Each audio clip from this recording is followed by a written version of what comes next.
YouTube блокирует это видео из-за нарушения авторских прав. Видео можно посмотреть по ссылке в первом закрепленном комментарии.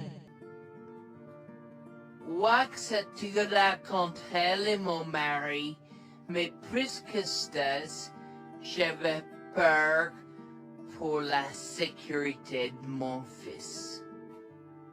Maman, il fait si froid. Je veux rentrer à la maison. Je sais, mon bébé. Je suis désolée pour tout ça. Je te promets que je vais trouver de l'aide pour nous, d'accord? Ne t'inquiète pas une seule seconde. Alors que nous trébuchions à travers les congères, je pouvais sentir mon corps s'affaiblir de minute en minute. Je savais que nous ne pouvions pas survivre dehors pendant longtemps, et trouver un abri était la priorité numéro 1. Mais juste au moment où je pensais que tout espoir était perdu, une lumière faible est apparue dans le lointain. Nous avons trébuché vers elle à moitié aveugle et à moitié gelé, jusqu'à ce que nous atteignions enfin la petite cabane aperçue auparavant, avec ses bouffées de fumée qui s'élevaient toujours dans le vent rude, nichée dans une clairière. Avec les quelques forces qui me restaient, j'ai frappé à la porte aussi fort que possible et je me suis effondré dessus.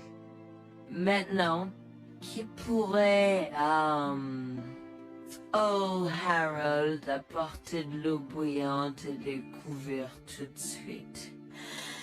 Un couple âgé et gentil nous a accueillis.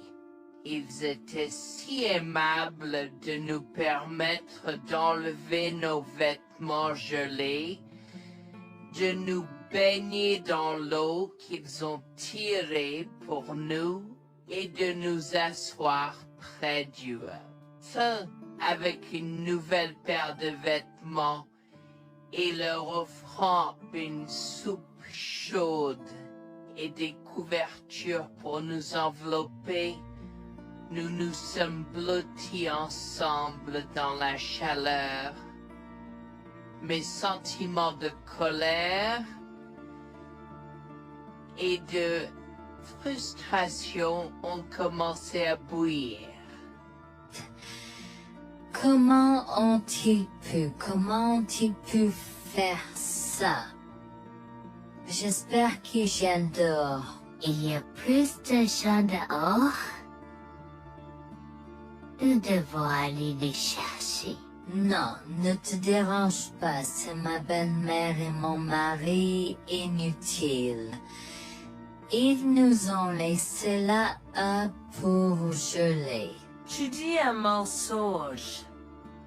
Pourquoi ferais-tu une chose aussi horrible? Je savais que Becky était toujours comme ça, mais Lucia, pas moyen qu'il nous ferait ça. Attends une seconde. Becky, ce nom me dit quelque chose. Est-ce cette dame avec une fine silhouette, les lèvres pincées et sérieuses tout le temps? Porte-t-elle des lunettes pourpres et une taupe sur sa lèvre spéa? La même. Comment la connaissez-vous? Elle a l'habitude de parcourir ces régions, mais c'est bizarre de faire une telle chose pendant cette période où les tempêtes de neige sont abondantes. En fait, je ne l'ai jamais vu dans ces parages pendant cette période de l'année. Maintenant, chérie, s'il te plaît, dis-nous comment tu la connais. Je suis sa belle-fille. Nous sommes venus de Floride parce qu'elle n'avait jamais vu son petit-fils Freddy depuis sa naissance. Je voulais vraiment qu'ils se lient d'amitié et se connaissent, mais Anne semblait désintéressée, même après que nous soyons venus de si loin. Freddy était blotti contre moi, endormi dans mes bras, avec un sourire sur son visage. Dieu merci, il allait bien. Dieu merci, il était en sécurité. Comment son petit corps a survécu tout cela? Encore un mystère pour moi. Mais plus je le regardais, plus je devenais frustré par son père, inutile, et sa grand-mère. Elle est magnifique. Cela nous fait pleurer de savoir que cela se produit. Vous voyez, nous n'avons pas d'enfants. Nous ne pouvions pas en avoir. Alors nous avons décidé de venir vivre sur les montagnes. C'est la vie que nous avons toujours voulu, mais nous ne pouvons pas combler les lacunes dans nos cœurs. Donc, entendre que quelqu'un qui a la chance d'avoir un tel petit enfant a choisi d'être négligent est quelque chose que nous ne pouvons pas pardonner. Tu sais, j'ai toujours eu un drôle de pressentiment à propos de Becky, je te l'ai dit, Harold. Cette femme n'est pas normale dans sa tête. J'ai crié après eux leur disant d'attendre pour nous, mais ils ont juste continué à aller de l'avant. Ils m'entendaient, mais ils choisissaient de ne pas m'écouter. Pourquoi aurait-il fait ça? Parfois, nous ne savons pas pourquoi les gens font les mauvaises choses qu'ils font. Tout ce que nous pouvons faire, c'est faire de notre mieux. Nous avons continué à converser le reste de la soirée, et aussi en colère que je fusse. Avec Stade je m'ai fait cheveux merger parce que je savais que Lucien et moi étions exécutés. Le matin est venu et il semblait que la tempête de neige se soit calmée. J'ai cherché sur divers sites web pour trouver des rapports météorologiques indiquant que c'était maintenant sûr de se déplacer dans la ville. Et la ville. J'ai échangé des coordonnées avec Georgina et Harold, les remerciant pour tout l'amour et les soins qu'ils nous ont montrés. Il n'y a pas besoin de nous remercier. Nous avons juste fait ce qui était juste. N'importe qui, avec la moitié d'un cœur, aurait fait la même chose. S'il vous plaît, Laissez-moi vous accompagner chez vous. Harold et Georgina nous ont accompagnés à la résidence et, oh mon Dieu, nous avons trouvé Lucien et Rebecca assis confortablement sur le porche avant, comme si Freddy et moi étions sur le point de mourir la veille. Je suis sorti de la voiture et j'ai commencé à perdre les pédales. Qu'est-ce qui ne va pas chez vous les gens? Comment pouvez-vous nous laisser là? Tu nous ralentissais et nous voulions voir la cascade gelée. Est-ce que tu plaisantes? Freddy aurait pu mourir la nuit dernière. Tu t'en fous, vous, Lucien? Pour être juste, tu aurais pu simplement rester à la maison si tu n'étais vraiment pas prêt pour cette aventure. Je jure devant Dieu, à ce moment-là, ma vision est devenue rouge. J'étais prêt à attaquer, à donner des coups de pied, à crier et à hurler pour que le monde entier entende à quel point ces gens étaient horribles. Non seulement ils nous ont laissés là, mais ils semblaient ne pas se soucier de ce qu'ils avaient fait. C'était presque comme s'ils essayaient de nous tuer. Avant que je ne puisse lancer une série d'actions et de mots qui ne pourraient pas être repris, Harold m'a retenu, me disant de me calmer, car Freddy était toujours dans la voiture avec Georgina. En assistant à toute cette scène, il m'a fallu un moment pour me calmer. Mais même si j'avais calmé, j'étais toujours agressif et argumentatif. Vous nous avez laissés là. Nous aurions pu mourir, Lucien. Tu t'en fous de ça? Tu t'en fous que ta mère ait essayé de nous tuer? Ne sois pas dramatique, Noémie. Elle n'essayait pas de faire ça. Regarde, la raison pour laquelle nous ne sommes pas revenus te chercher est parce que nous savions que tu trouverais de l'aide et un abri. Je veux dire, tu as toi-même indiqué cette cabane, n'est-ce pas? Il semble que tu aies obtenu l'aide dont tu avais besoin. Pas grâce à toi ou à ta mère.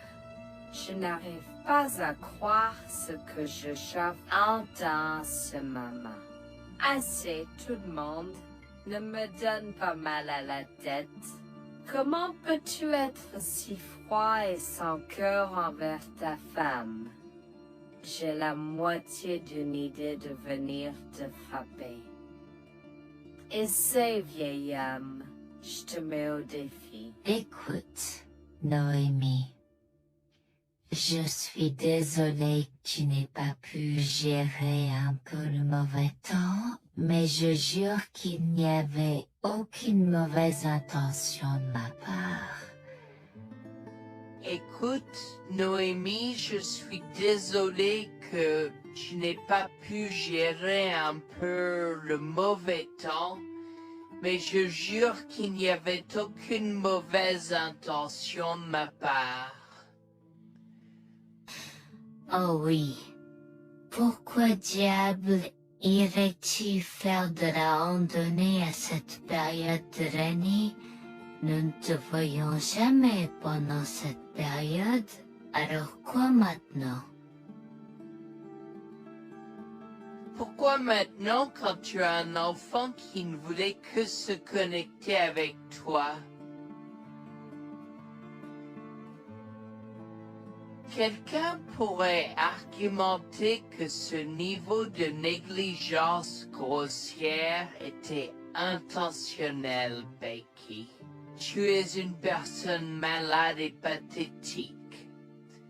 Cela a semblé faire fondre l'extérieur froid et dur de Becky, qui avait l'air douloureuse, du moins pendant un instant, avant de revenir à son extérieur de méchante sorcière de l'Ouest.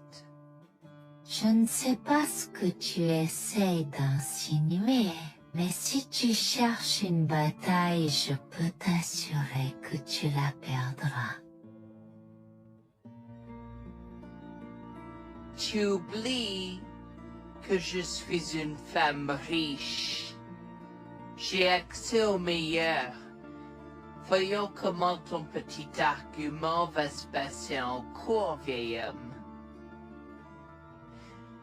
Vous êtes pas là avec votre malade joueuse. Je souhaite que vous restiez fiers. Tu sais quoi, Noémie? Je m'en fiche maintenant. Je n'ai plus besoin de faire semblant devant toi et tout le monde. Alors, laisse-moi te dire les choses clairement pour que tout le monde puisse entendre. Je m'en fiche de toi et de ce bébé. Honnêtement, je souhaite que vous soyez tous les deux morts hier. Au moins, vous auriez arrêté de me déranger avec vos tentatives pour rencontrer ce bébé. Est-ce que je parais en avoir quelque chose à faire? J'ai fait mon geste vers elle comme si mon corps avait une volonté propre. Je me suis approché d'elle et l'ai giflée. J'ai continué à la gifler et à donner des coups de pied aussi fort que possible jusqu'à ce que Jack et Harold me déchirent. Tu m'insultes. Comment osais-je? Comment osez-vous vous asseoir là et défendre cette sorcière? Elle l'avait mérité. Toi, je vais te poursuivre en justice. Comment oses-tu me mettre les mains dessus? Elle ne voulait évidemment pas cela. Regardez, il semble que les tensions soient élevées en ce moment. Pourquoi ne pas tous prendre une grande respiration? Entrons et réglons cela. Vous êtes un homme faible et pathétique, et j'espère que vous passerez le reste de votre vie à expier ce que vous avez fait à votre fils. Avant que Jack ne puisse répondre, je lui ai craché au visage avant de rentrer à l'intérieur, de prendre Freddy et ses affaires, et de monter dans la voiture avec Georgina et Freddy. Maman, j'ai peur. Que se passe? Tu crois que tu combattu grand-mère? Chérie, je suis vraiment désolée que tu aies dû voir ça. Les choses sont beaucoup plus compliquées ici et je ne veux pas te mentir. Mais je crains que tu ne sois un peu trop jeune pour comprendre. Mais pour l'instant, je suis désolée de devoir te dire que pour l'instant, il semble que grand-mère et papa ne veulent pas de nous ici. Nous ne pouvons pas être ici parce que papa et grand-mère ne sont pas très gentils et je ne veux pas que tu sois autour de personnes qui ne sont pas gentilles. Mais Georgina et Harold sont gentils, n'est-ce pas? Oui, j'aime Georgina et Harold. Harold et Georgina peuvent-ils être mes grands-parents? Oh mon Dieu, mon petit enfant, tu me fais pleurer. Bien sûr, je peux être ta grand-mère. Oh mon Dieu, mon petit enfant, tu me fais pleurer. Bien sûr, je peux être ta grand-mère. Je serai toujours ton ami et je te promets de prendre soin de toi si tu as besoin de moi.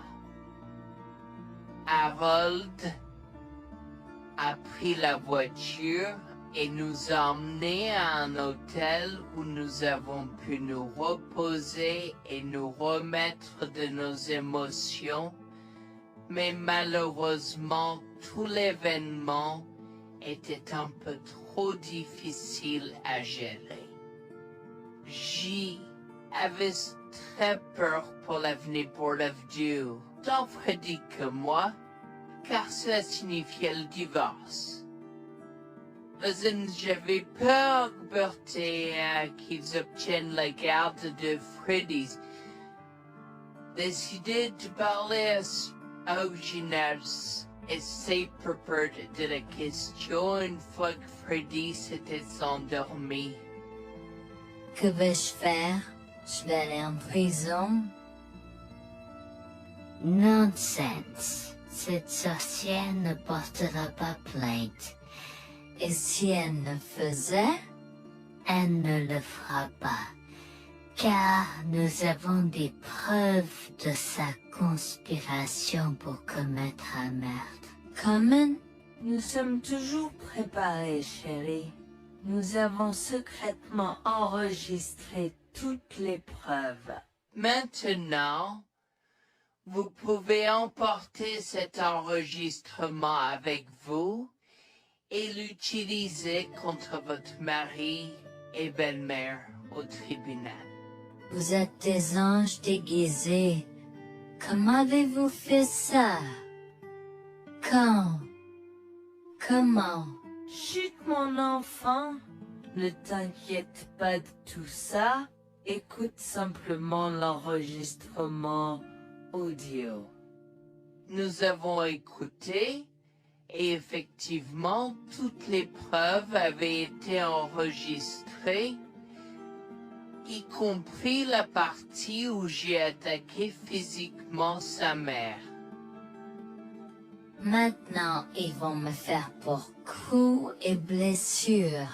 Oh mon Dieu, pourquoi je fais ça? Maintenant, Bonjour, je m'appelle Jeanne et j'ai 37 ans. Je rédige ceci parce que l'année dernière a été très difficile pour moi et mon mari Jules. Nous avons beaucoup progressé depuis cet incident et je veux juste partager cette histoire pour aider quiconque pourrait se trouver dans une position similaire. Laissez-moi d'abord vous raconter comment j'ai rencontré mon mari, adorable. Tout a commencé de la manière la plus inattendue, dans un hôpital. Jules et moi nous sommes retrouvés à passer une longue nuit devant la salle d'urgence remplie d'inquiétude et incapables de partir. Jules était là parce que sa sœur avait eu un grave accident de voiture alors que ma mère a souffert d'une crise cardiaque. Dans cet espace partagé d'inquiétude et d'incertitude, nous avons trouvé du réconfort dans la présence de l'autre. Nous avons parlé facilement, découvrant un terrain d'entente et une compréhension réelle. Comme nous avons réalisé que cela prendrait un certain temps avant d'avoir des nouvelles des médecins, nous avons décidé de faire une pause et de prendre un café au café de l'hôpital. Nous ne savions pas que ces rencontres fortuites allaient changer nos vies à jamais. Au fur et à mesure que la nuit se transformait en aube, nous avons échangé des numéros avant de nous séparer à contre-sœur. Pendant que la condition de ma mère se stabilisait et qu'elle commençait sa convalescence, la sœur de Jules faisait face à un voyage plus difficile. L'accident l'avait laissée avec de graves lésions de la moelle épinière et des blessures cérébrales, et elle était paralysée de la taille aux pieds. Jules était dévasté, partagé entre le soulagement qu'elle ait survécu et la tristesse face aux défis qu'elle allait maintenant affronter. Au cours des mois suivants, Jules et moi sommes restés en contact, nous nous soutenons émotionnellement pendant les convalescences de nos proches. Nos conversations ont progressivement changé, nous permettant de partager nos espoirs, nos rêves et nos peurs. Dans l'un de ces échanges sincères, Jules a eu le courage de m'inviter à prendre un café, un rappel significatif de l'endroit où notre connexion avait d'abord fleuri. Notre amour a grandi rapidement, alimenté par la fondation que nous avons construite pendant nos moments les plus sombres. Welfare vers la réalité de l'autre et avons avoir un tale. Cela n'a pas pris longtemps pour que nous réalisions que nous avions trouvé quelque chose de vraiment spécial. Après 2 ans de fréquentation, Jules m'a demandé en mariage. Avec une joie débordante, j'ai dit oui avec enthousiasme. Notre mariage était une petite et intime célébration, honorant l'amour qui est né de nos épreuves partagées. À ce moment-là, la sœur de Jules avait besoin de soins spécialisés, et il, étant le membre de la famille le plus proche, a pris la responsabilité. Cependant, il avait également besoin d'un travail temps plein pour gérer les factures qui s'accumulaient. Inquiète qu'il soit accablé, Jules a travaillé sans relâche pour subvenir aux besoins de sa sœur et de notre avenir ensemble. Un jour, je l'ai assis et l'ai rassuré en lui disant que nous étions une équipe faisant le défi de la vie ensemble. Chérie, j'ai besoin de te parler de quelque chose d'important. S'il te plaît, prends place. De quoi s'agit-il? Tu as l'air sérieuse, tout va bien? D'une certaine manière, non. Je t'ai vu lutter pendant un certain temps maintenant. Tu sais que tu peux me demander de l'aide, n'est-ce pas? Bien sûr que je le sais. Je ne veux juste pas t'imposer mes problèmes, tu sais. Mon chéri, nous sommes une équipe. Je veux que tu te souviennes toujours de ça. Nous faisons face aux défis de la vie ensemble et il n'y a rien d'individuel dans notre relation, seulement la nôtre. Je veux te soutenir, toi et ta sœur, de toutes les manières possibles. Cela signifie beaucoup pour moi, bébé. Tu as été incroyable tout au long de tout cela. Je ne sais pas ce que je ferais sans toi. C'est exactement pourquoi je voulais en parler. J'ai réfléchi à la prise en charge d'Abby et à l'impact que cela a sur ton travail. Et si nous envisageons de la placer dans une maison de retraite? Et avant que tu ne poses la question, je connais une bonne où ma grand-mère était vraiment heureuse. Elle a même préféré cela à vivre avec son métier. Je ne sais pas, je veux dire, c'est une décision importante et risquée à prendre. Je comprends, mais réfléchis grec.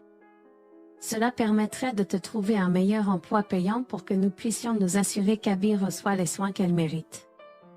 Nous pouvons la visiter régulièrement et être toujours là pour elle. Mais cela soulagerait une partie de la charge sur tes épaules. Tu as raison. C'est un choix difficile, mais je fais confiance à ton jugement. Je suis heureuse que tu me laisses enfin t'aider. Crois-moi, les choses sont plus faciles quand on peut partager ses fardeaux avec quelqu'un. Je veux dire, c'est comme ça que nous nous sommes trouvés, non? Comment pourrais-je jamais l'oublier? Je t'aime tellement. Merci de rester à mes côtés. Tais-toi, pas besoin de remerciements. Tu sais que je serai toujours là pour toi. Je t'aime aussi, chérie. Jax m'a fait confiance et nous avons trouvé une maison de retraite pour Abby. Au cours des prochains mois, Jax a trouvé un travail mieux rémunéré et a rendu visite à sa sœur tous les jours. Le rétablissement d'Abby a progressé de manière surprenante bien qu'elle soit paralysée.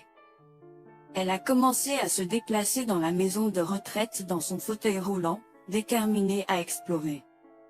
La maison de retraite permettait aux résidents de sortir avec des membres de leur famille enregistrés, alors je lui ai envoyé une allocation mensuelle pour l'aider à s'amuser. La mère de Jax, Grégoire, a entendu parler de son dévouement au bien-être d'Abby et des efforts qu'il a déployés pour s'occuper d'elle. Grégoire est venu à notre domicile, les larmes aux yeux, pour exprimer à quel point il était fier de son fils. Mère, pourquoi pleures-tu? Qu'est-ce qui ne va pas? Je veux juste que tu saches à quel point je suis fier de toi, Jules.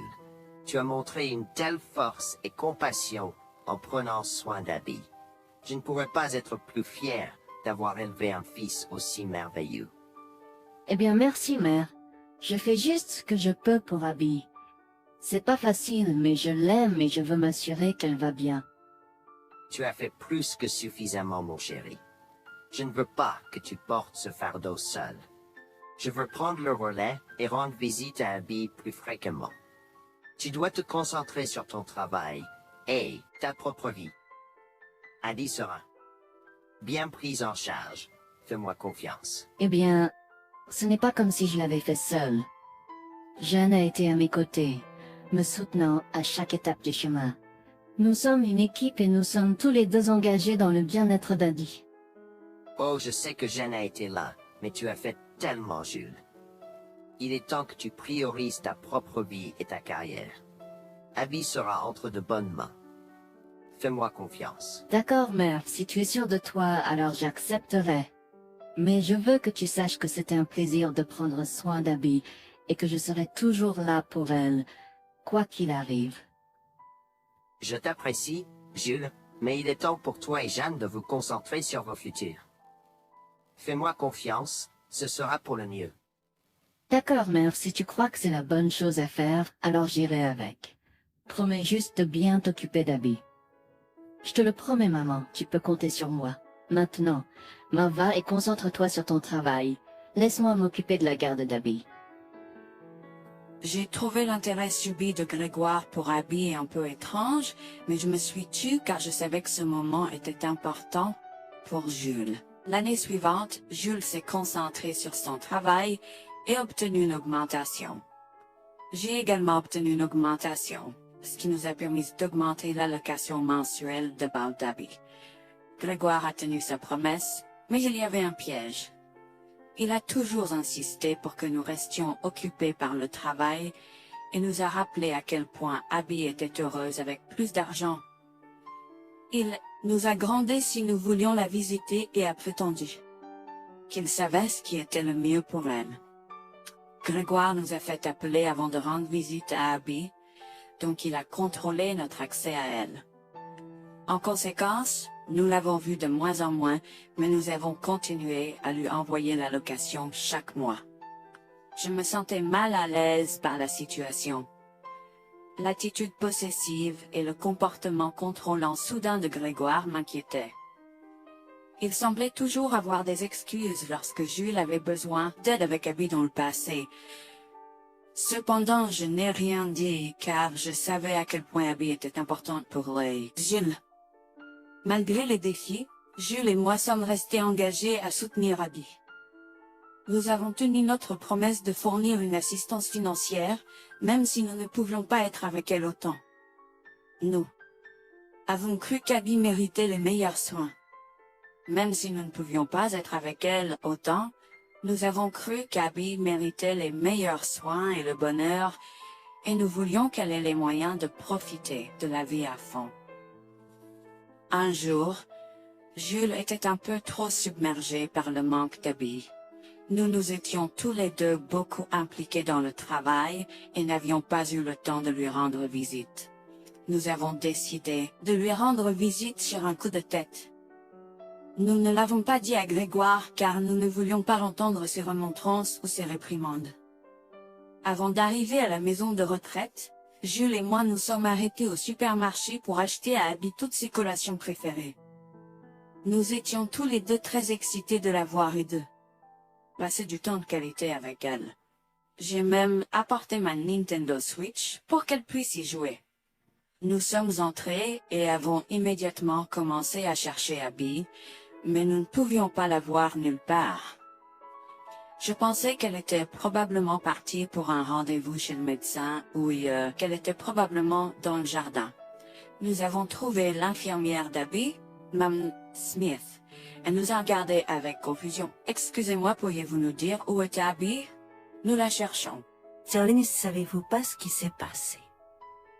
Non, nous n'en savons rien. S'il vous plaît, dites-le nous. Que s'est-il passé? Est-ce que Abby va bien? J'ai essayé de contacter Grégoire car il a insisté pour être le point de contact pour toutes les informations concernant Abby, mais il n'a jamais répondu à mes appels. S'il vous plaît, dites-nous simplement ce qui s'est passé. Est-ce que Abby va bien? Je suis vraiment désolée de vous apprendre cette nouvelle. Alors que nous administrions un nouveau médicament à Abby, son corps a eu une réaction sévère.